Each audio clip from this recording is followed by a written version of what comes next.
Pigman. Hello. Thank you for letting me come in today. Anytime. Appreciate it.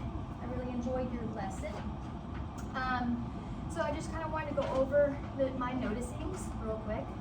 Your kiddos were on task. Most of them were authentically on task. Some were a little passive compliant, but that's to be expected. I didn't see anyone that was disengaged or disruptive. I really liked that you were using kinesthetic strategies, having them put their finger on this part to help them with that step in problem solving. And I really liked your use of symbols to help them identify the different parts of the equation. I really loved that you taught them algebra grammar. I think that is super important as far as embedded literacy goes. I really liked that quite a bit. So let's just get into your thoughts. So on a scale of 1 to 10, with 1 being the worst lesson you've taught and 10 being the best, how would you rank this lesson?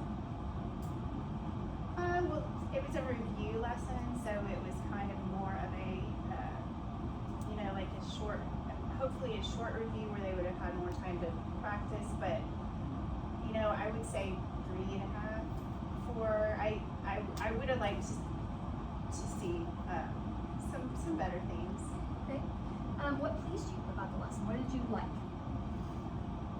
I appreciated that a lot of kids remembered, like once I started using put your finger on the constant or, on where the X is to get started, you could see the light bulbs going off in their heads a little bit. Oh yeah, we have learned this is not new to me. Yeah, I know how to do this. So that builds their confidence a little bit to know that, okay, I have learned this and this isn't something super scary. And it's just really nice on the other side of the desk to see the light bulbs, going off as you're doing it. What surprised you about the lesson? What ended up surprising me is that when they had to combine like terms before they could start using inverse operations, that's where they struggled the most. It was using basic integer rules, adding and subtracting positive and negative numbers. So that tells me, I'm gonna have to go back, and review that a little bit heavily or more, than I thought I would before start. What would you have to do to move this lesson closer to a 10? So, on the best day, it would be that the desks are not in rows and they would be in groups and they would be rotating through stations and I would be pulling small groups. It's just that we're getting ready for STAR. They're coming around to check our rooms this afternoon and they want to see the rows and that everything's ready for STAR. So we were doing the best we can, but I think the rows lend to kids thinking that they can doze off or daydream or kind of be off task, more so than being required to move with the group and pay attention to really what's happening so they're not in the wrong place.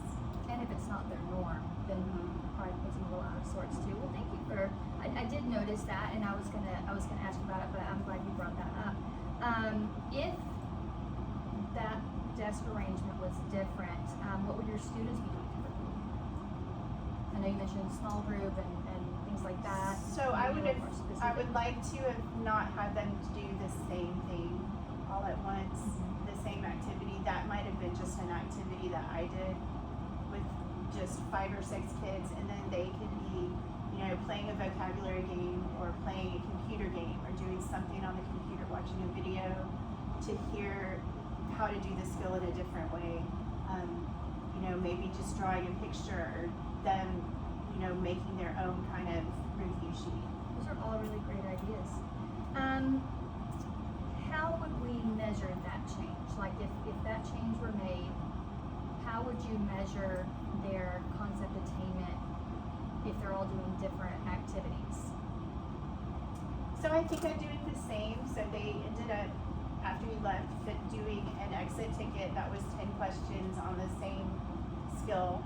And I would give them the same exit ticket again and see if there was, improvement and, yeah.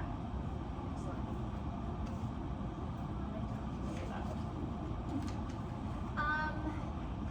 So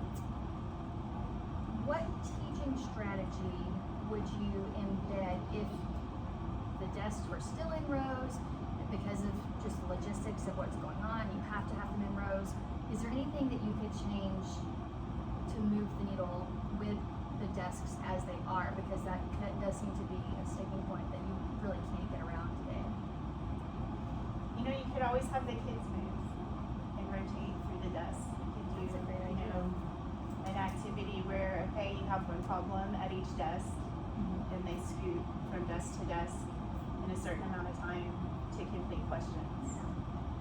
So if you had to pick a goal for the remainder of the year, we've only got a few weeks left, but if you had to pick a goal to finish strong, what do you think that would be?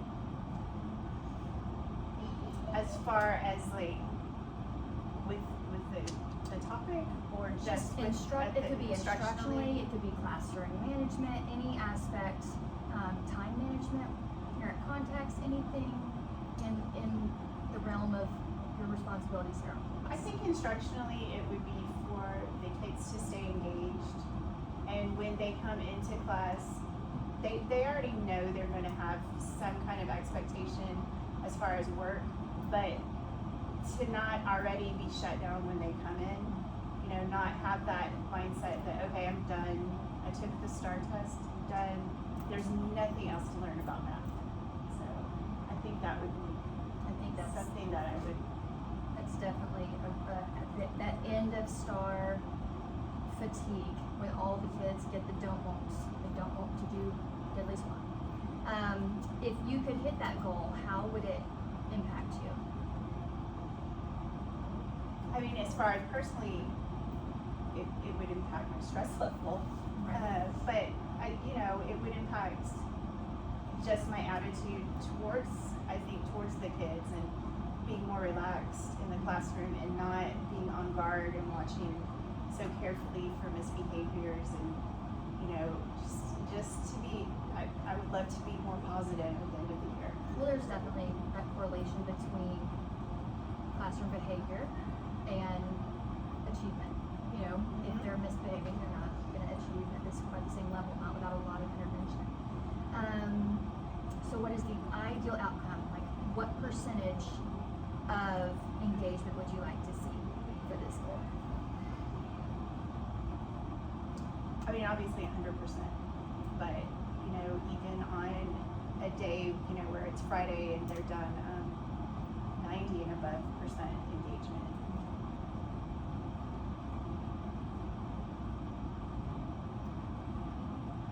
Excellent. All right. So I'm going to write that down as your goal. And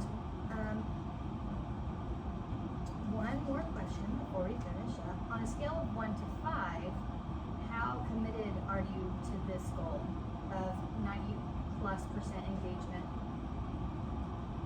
Like 5 the best. 5. Excellent. All right. So when would you like to meet again? Well, Obviously, we want to wait till after STAR. after STAR, I would say beginning of May.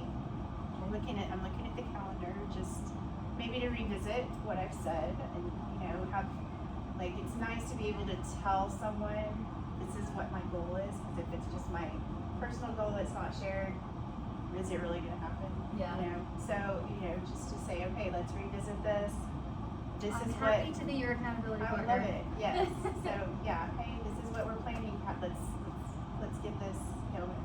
Thank you so much again for letting me come in. You're very welcome. I'm sure the kids were like, "Who's that lady?" So I really appreciate it. I really do. Anytime. Anytime.